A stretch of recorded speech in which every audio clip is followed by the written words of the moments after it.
Alright. Hi. So I get questioned a lot. Mute. I get questions a lot in my inbox. How do I improve my crunches? What have you done for your abs? Because I have posted, if you go back on my blog a little bit, I've posted probably about 4 or 5 pictures now of my progress. There's a post, my initial post. I do like 8 sets of 25, so that's 300 crunches a day. What I'll do is I'll wake up and immediately I'll drop to the floor, do 25, go to the bathroom, come back, do 25 again, pick another point in time in my day, drop, do 25, another point, drop, do 25, so on, so on, so on, so on.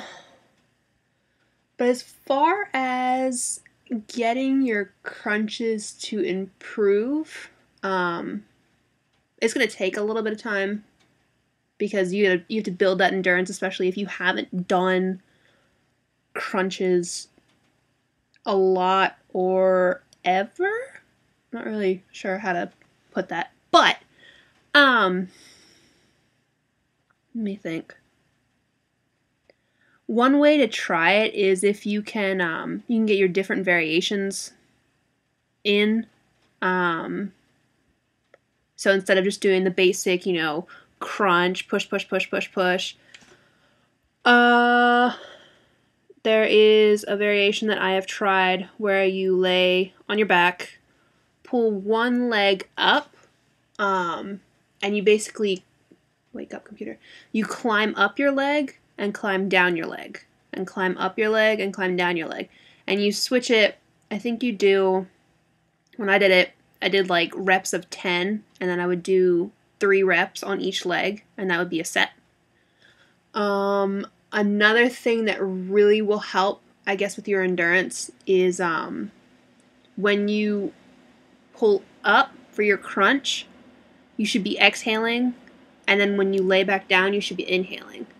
Because when you're exhaling and everything like that, it'll expand your stomach, and you'll feel the burn more, I guess.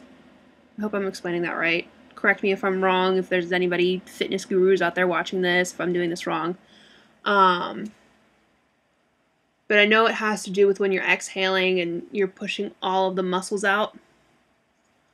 You're getting, I guess you're getting oxygen and stuff within the muscle, and it's causing it to build the muscle up.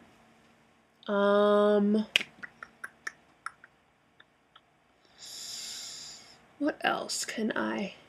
Oh, one thing, make sure when you're doing your crunches, especially if you haven't done it, because I haven't done it since gym class in high school. I mean, I'm a dancer and I have a few ab warm-ups, but they're not crunch related. Make sure that you're doing them right. I know that if you get like crunch happy and you start going to town on them, it's like, yeah, I can do these. I'm doing like 50 crunches, no problem. But then you're waking up the next day and like your neck hurts. Yeah, you're totally doing them wrong. You shouldn't be using your neck muscles at all. That's how you know you're doing them wrong. A way to correct that, if you're having that issue, is really, really, really focus on a crunch. Do one crunch and slowly pull yourself up, and make sure that you're focusing on what muscles that you're using when you're pulling them up. And if you feel like your head is leading the crunch, then that's not right. Your head shouldn't be like doing this, and your head shouldn't be, because one way to check is if your head is tucked into your chest. That's not correct form. Your head should be kept when you come up. You should almost be, it's like you're reclining in a chair, and you should be at an angle with the rest of your body. You can stick a tennis ball between your neck, or your chin and your clavicle right here, your chest bone. That'll help, and that'll make sure, because if you feel like the bottom of your chin hurts, that means that you're really pushing down into the tennis ball. So that'll help you correct your form too. But it's really making sure you go through and make sure that like you're not doing that, because you can hurt yourself, and you can. I've seen people, you know, I used to be an EMT, and I have plenty of friends in college now that are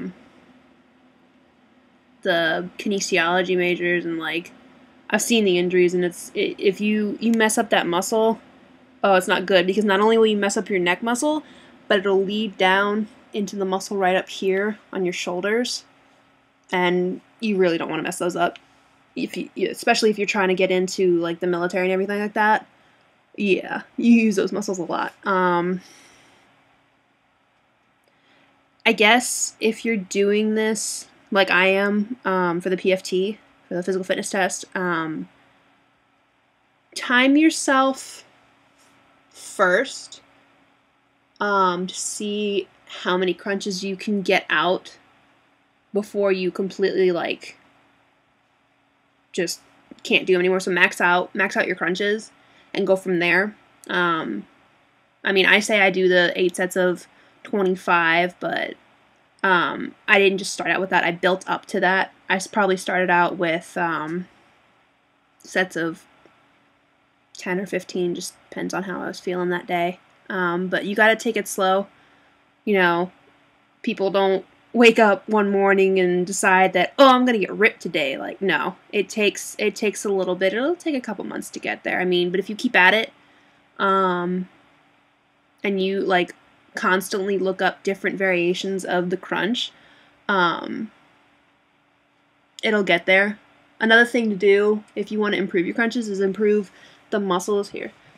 The muscles around the abs, so like your obliques and like all that, even your lower back muscles.